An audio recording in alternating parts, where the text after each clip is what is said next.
আগে ধরবে না আপনারা আগে ধরবে? আপনারা সর্বপ্রথম ধরবে।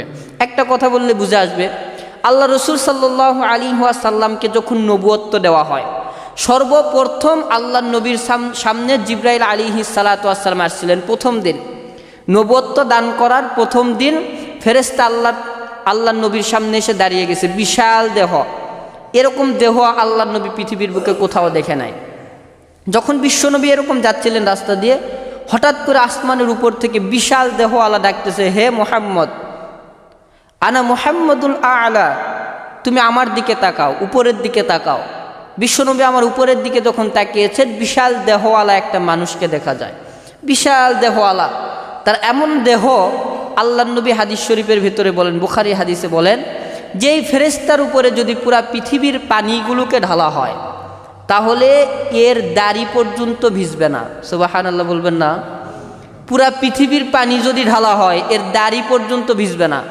তার মানে বোঝেন তো এই দেহটা কেমন বড় হইতে পারে। অথচ পৃথিবীর ভিতরে মাটি বেশি না পানি বেশি? পানি বেশি না? 3 ভাগের তো 2 ভাগই পানি আর 1 ভাগই মাটি। তারপরও মাটি কখনো ঘুরে শেষ করতে পারবেন?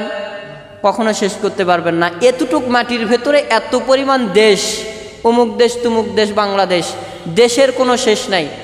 অথচ এই মাটির চাইতে আরও 2 ভাগ পানি। তার মানে পানির পরিমাণ কত বেশি আছে। এতগুলো পানি যদি ফেরেশতার মাথায় ঢালা হয়, তাহলে তার দাড়ি পর্যন্ত পানি যাবে না। তার মানে কত বড় দেহওয়ালা। এত বড় দেহওয়ালা মানুষকে যদি আপনি প্রথম দেখেন, তাহলে আপনি ভয়ে দৌড় দিবেন না?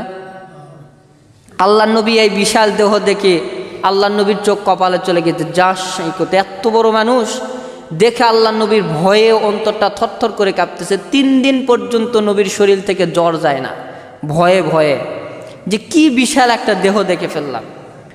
বিশ্বনবী দৌড়ে বাড়িতে চলে গেছেন।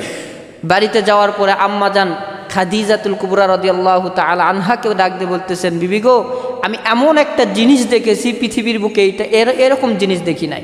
আমার মনে হয় এটা শয়তান হবে। কি হবে? শয়তান।